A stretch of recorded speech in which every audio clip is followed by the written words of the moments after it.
What is up, guys? I'm Francis the Instructor, and in today's tutorial video we are going to talk about Sat Navs.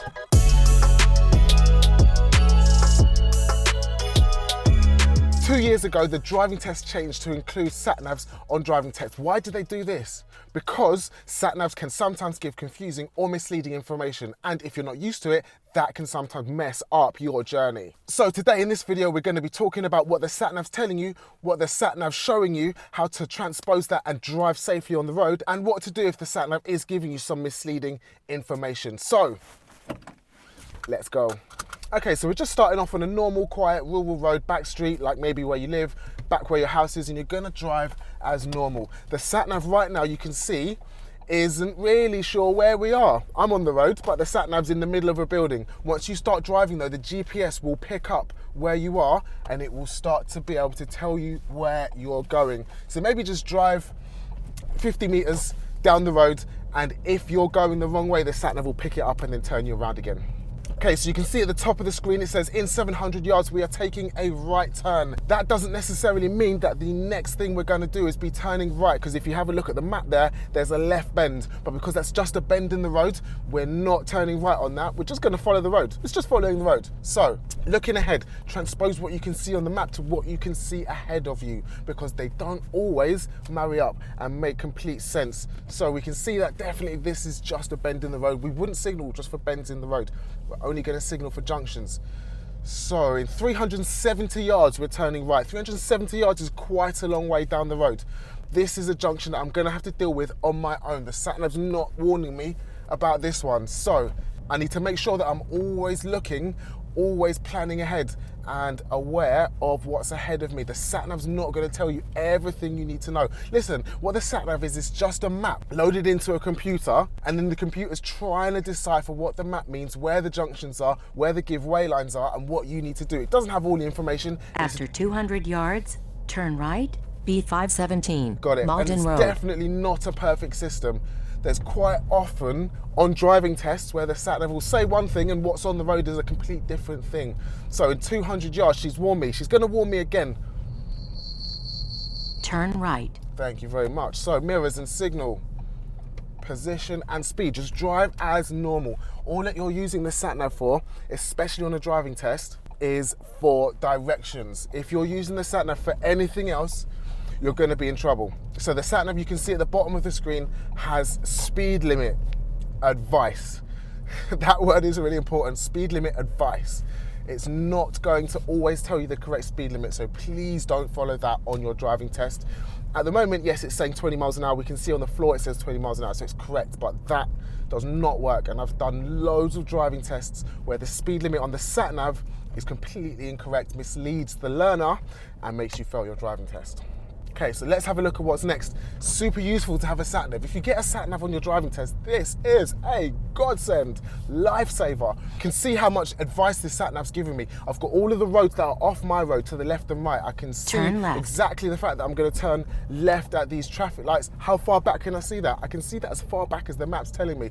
These Sat Navs are an absolute lifesaver, an absolute godsend. If you get one of these on your driving test, you're super lucky. Make sure that you're not just listening to the information, you're looking at the information as well. Always referring back to what the Sat Nav's telling you, because if you're just looking ahead, you're missing out on so much useful bits and bobs that you could be taking in, like where the junctions are. If you know where the junctions are, you know where cars could be coming from. If you know where the bends in the road are, you know what's happening next. You can then judge your speed because you've seen it coming up on the Sat Nav. So let's have a look at the Sat Nav. I can't really see down the road because there's a bend in it, but if I use the Sat Nav, I can see exactly what's happening next. Right bend, then straight. All right. But like, look at this. We've got a set of traffic lights. We can't just rely on the Sat Nav to show us what's ahead. We've got to use both pieces of information. We need to look ahead and at the Sat Nav. How many times have you been in an Uber and the Uber driver has the Sat Nav right here in his face like this? I always say something. I say, look, man, you can't see. Surely you can't see what's happening ahead of you with the Sat Nav that close to your face. Because if I was driving, I wouldn't be able to see that close to my face. Right, let's take a shortcut. Let's have a look at what happens if we go off route on your driving test. So let's look at that. The Sat Nav's told me to go straight on, but because I'm a human, I know better than a machine, and I've gone a different way because I can avoid the traffic. The Sat Nav has rerouted me, and now I'm still on track, I'm still on the route, and I'm still completing my driving test. One useful point to note is you cannot fail your driving test or be marked down for going After the wrong 100 way. yards, turn right, downside crescent. Got it. Turn right in 70 yards. It said 100. Turn right. But we'd gone down the road a little bit more, and I'm keeping up with what the Sat Nav's telling me. These yards, so useful. Make sure that you're looking at the distance as well, because it's counting you down to the junction. It's counting you down, telling you how far away you are. So if you're not sure which junction it is, do the countdown. 190, 180, 170, 160, and that can help you know which junction you're supposed to be leaving at, or at least help you to plan when you should be doing mirrors and signal, etc. At the end of the road, turn right, a 502, Havestick Hill. End of the road, turn right. Really useful information there. She said end of the road. Because it's the end of the road, I know I'm coming up to a giveaway line. Turn right. So what am I going to do with my mirrors? Speed back into first gear, look right and left, and go, because there's nothing coming. If I hadn't have listened to that piece of information telling me end of the road, I would have then had to stop in second gear, and then that would have taken me longer on my journey. You might get them marked down for hesitation. If you're coming up to a giveaway line, you know this because you've done the junctions video. Back into first gear, look right, look left. If there's nothing coming and you can make that decision safely, carry on. The Sat Nav just makes that decision-making process a lot easier. So we were talking about yards. Yards is something that a lot of people don't know. Don't know how they work, don't know what they are. They could be up to the moon and back. It could be 2 steps After in front of 200 me. yards, turn left, 200 Lyndhurst yards, Road. turn left. How far is that though? If you think about yards as meters, a yard is just slightly less than a meter. So if we've got 200 yards, think about a Usain Bolt running track, twice of them, and that is about 200 meters, and 200 yards is roughly the same. Yeah, just relate it to something else that you know. Yard is very similar to a Turn meter. left, Lyndhurst Road. So you're going to be shouting at the computer now, Francis, why don't you just turn it to meters? I know Sat Navs have another setting. Tell you why, because on the driving test, they have their Sat Navs set to yards. If they have the driving test Sat Nav set to yards, I'll have my Sat Nav set to yards as well, so that people can get used to it. What is this lady doing? She thinks she's parking. Yeah, the driving test Sat Navs are set to yards because in the UK, we use yards and miles. It's not that confusing when you just think about, okay, a yard slightly less than a meter, fine, done. Let's look at the Sat Nav and have a look at what's happening next. So, she's gonna give me 2 instructions in one in a minute, which is so useful because then that helps you plan ahead so much more. If you're only thinking about the next instruction, but there's one right after it, you maybe then don't have time to plan which lane you should be in. At the end of the road, turn right, B511, Fitzgerald Avenue. Then, take the third turn left. right and then turn left. She said a lot of other information there, which is quite useful. On the driving test, the Sat Navs are set to not tell you road names because it's completely irrelevant information. They just tell you the direction. So the Sat Nav there would have said turn right, then take the third left. So here we go, turning right, mirror, signal, position, speed, back into first gear. Don't need to stop because there's nothing coming. Then it's the third left. Here's one, that's not one. Where's the first one? Look at the black lines. The black lines 200 yards, around, turn left, Arkwright Road. The black lines around your blue line are the other roads. So we can just look. We're about to pass one now, just before the bend. That's that little driveway there. And there's our turning, mirror, signal. Turn left. So if you're not even listening to the instructions, then you can decipher where you should be turning by just looking at the black lines. How many black lines are before my blue left turn? On Google Maps, it's a blue left turn as well. On Apple Maps, the same. Most Sat Navs work the same way. Even Waze is very, very similar. They all look very similar. They all do the same thing. Whichever Sat Nav you decide to use, go for it. So a lot of people like Waze more than TomTom. A lot of people like Waze more than Google Maps. I prefer Google Maps. Why do I prefer Google Maps? Because it's quick.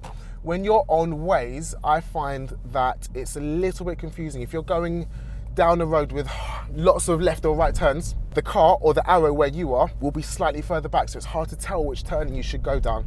With the TomTom and Google Maps, the arrow is exactly where you are, if you've got good GPS, that is. At the end of the road, turn right, a 41, Finchley Road. Sometimes the sat nav says really funny stuff. A41, A41, Finchley Road. All right, cool. So you can tell where I'm driving. I'm in North London. The roads are a little bit more complicated around here. Look at that, 30 miles an hour. Let's see how quickly the sat nav changes and shows me 30 miles an hour. It's there. So yeah, it's quite updated. That's really good. But I'm gonna say it again, don't rely on the speed. Please, if you take one thing from this video, don't rely on the speed indications on your driving test because they're not correct most of the time. Again, when she just said A41, it's a really good example of why this sat nav can't be relied upon, because it's just a computer analysing what is in the map that's stored in it.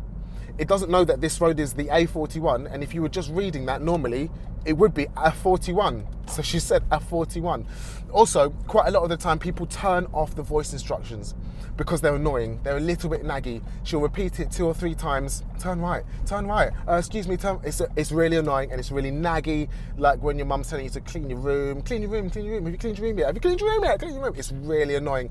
So I drive with the voice instructions turned off, but on lessons, and if you're practicing, I would advise to leave the voice instructions turned on. If you're practicing with friends, family, mum or dad, you might have them turn the voice instructions off because that's what they're used to, but ask to turn it back on again, because on your driving test, you will have the voice instructions on and you should be used to them. They're very useful. They'll tell you what's happening next. She'll remind you to look at the sat nav when you're coming up to a junction. She'll remind you, hey, look, there's something coming up, and you should be looking at it. All right, so let's have a look. And now, up at the top right, you can see we're in half a mile, 2 minutes away from our destination. Most accidents, there's a statistic down here, happen within a certain distance of your home. So once the sat nav's telling you that you're nearly home, half a mile, only 2 minutes, 1 minute, 30 seconds away from home. So I can start going to sleep, I can start getting on my phone, I can start telling whoever that I'm nearly there. Or wait a minute, stop, you're still driving and you still need to drive safely all the way home. If you know the statistic that most accidents happen within X amount of yards or meters or feet or miles from your house, you need to be really concentrating, because that's when you start switching off. It's like an excitement, oh yeah, nearly done. Then you can start thinking of the next thing, but while you're driving, you need to think of this thing. Same as on your driving test. While you're on your driving test, just think of your driving test. When you realize that you're coming back towards the test center, you're gonna start switching off. You're gonna start thinking and replaying the driving test. You're gonna start thinking about how many mistakes you've made and, oh my God, was that one a minor or major? Can't remember, but I swear I didn't see the examiner. Stop, wait. Now you're not concentrating on your driving test. This bus lane's open. Let's use it. You need to keep concentrating right up until the last minute. Okay, so I've gone off route again because at the end of the road, turn right, B510, Fortune Green Road. Then sitting in traffic take is the super second boring. left. And I don't want to do it. So let's pull over here. We are so close to our destination. I'm just gonna pull over in this parking box, reversing back to the blue car behind me. Guys, that was Sat Navs. Hope you found this video useful. I only am showing you with the TomTom system because that's what they use on the driving test. If you have Google Maps, it's so similar. Have a look. If you've got any questions about Google Maps or Waze or any other Sat Nav, Apple Maps, comment below. I'm gonna read through all the comments and we'll be commenting back with you guys as well. If you need any more help, then we've got that for you. I'm Francis, the instructor with Get Licensed Driving School. That was Sat Navs. You're watching a tutorial series on our YouTube channel, and I'll catch you guys in the next video.